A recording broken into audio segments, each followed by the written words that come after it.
Buenos días, ¿qué tal? Gracias por llamar. No, por favor, al contrario, gracias por atendernos, es muy temprano, pero la verdad es que tenemos una cantidad de interrogantes que nos lleva a su expertise para tratar de saber un poco en dónde estamos metidos en esta crisis económica, que ciertamente que venía de antes, esto es innegable, pero se suma el factor coronavirus. No hay a la vista, por lo menos yo no lo veo, un plan económico. La primera pregunta, la más básica, es en qué puede terminar todo esto, ¿no? El escenario, digamos, es complicado. Creo que por lo menos lo que resta del año no va a haber mejora significativa, por lo menos en el caso argentino.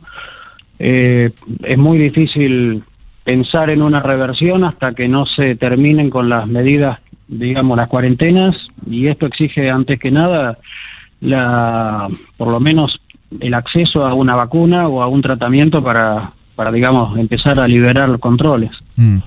Hay bastante desconfianza porque para algunos observadores esto es casi el sueño dorado de muchos sectores radicalizados de la política en la Argentina. Algunos de ellos están formando parte del gobierno. Ahora casi todos, en definitiva, terminamos dependiendo del Estado. Sí, y bueno, sí, la verdad que sí, porque el problema es justamente al no haber vacuna ni nada por el estilo. La única manera de, por lo menos, frenar los contagios es con el distanciamiento social, pero esto justamente es la única forma, es así, con bloqueo compulsivo a la circulación de personas y de bienes. Así que, sí, lamentablemente bloquea cualquier economía, de mercado o no de mercado. Tampoco con los instrumentos que tiene la Argentina hoy, no sé si hay mucho más para hacer, ¿no? Por lo pronto, si no hay programa económico, que era la pregunta inicial, ¿no? Tampoco se tiene mucho más que hacer de lo que se está haciendo. Tampoco nadie parece estar pensando en el día después. No hay, por ejemplo, equipos multidisciplinarios trabajando, por ejemplo, en la economía para el día después. El problema es ese. Hoy creo que, digamos, lo que ya pasó y que va a continuar por varios meses es irreversible. Ahora el punto, digamos, complicado que está sumando incertidumbre es ese. Es decir, ¿cómo será el día después?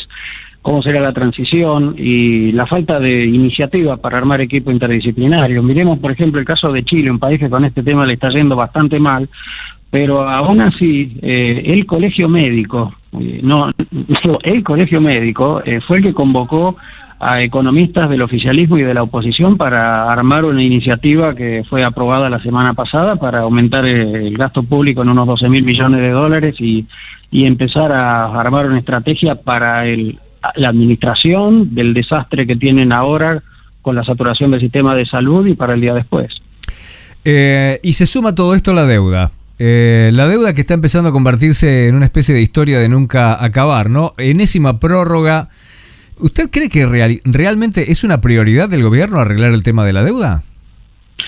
Sí, fue un tema, digamos, inicial de la gestión y en eso sí, era y es prioritario, porque hasta que no se termine de arreglar, de reestructurar la deuda de alguna manera, de llegar a algún acuerdo, no se puede armar un plan fiscal ni una ley de presupuesto creíble. Necesario para armar un programa fiscal en serio, sí.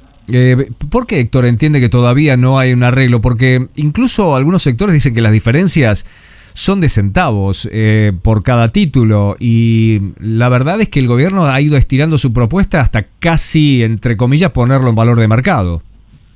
Yo tengo ese mismo diagnóstico y esa misma pregunta, pero bueno, se negocia, como lo estamos viendo, de una manera tan secreta que en el fondo no terminamos de entender qué es lo que está pasando.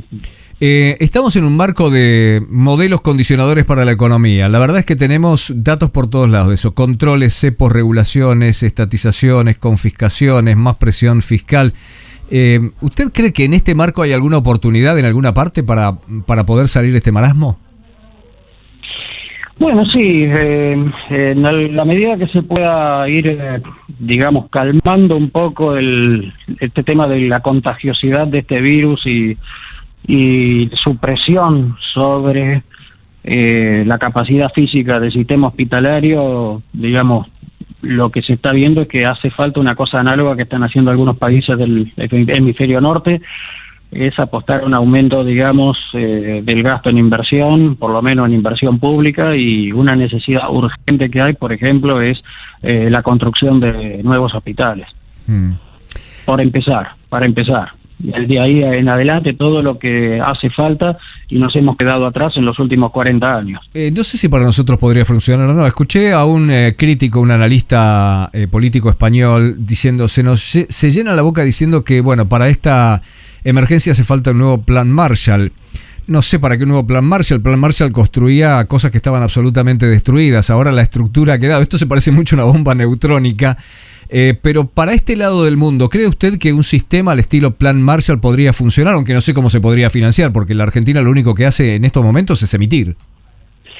Claro, justamente, y se emite por falta de financiamiento. El caso del plan Marshall era otra cosa, era justamente acceso a financiamiento y a devolver en varios años con, digamos, facilidad en términos de plazo y tasa de interés, que bueno, es lo que se está tratando ahora de negociar con el problema de la deuda heredada y defaulteada. Sí.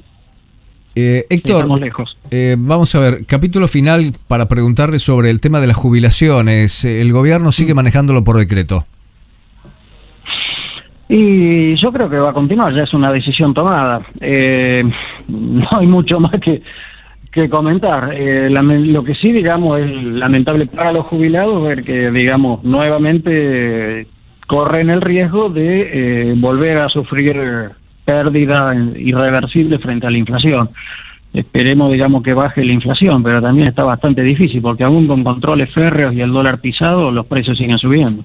¿Esto nos pone en la antesala de una hiper para cuando todo se libere? Creo que no.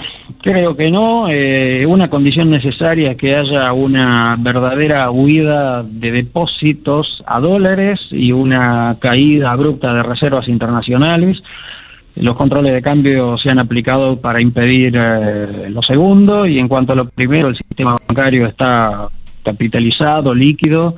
Yo creo que ni Argentina ni casi ningún país de la región está con ese riesgo. Creo que el problema es otro. Creo que el problema hoy pasa por la falta de certidumbre y la falta de confianza con relación al futuro. Héctor, gracias por su tiempo. No, por favor, buen día, hasta luego. Hasta luego. Héctor Rubini, economista e investigador de la Universidad del Salvador. Dame los datos del tiempo, Caro, por favor.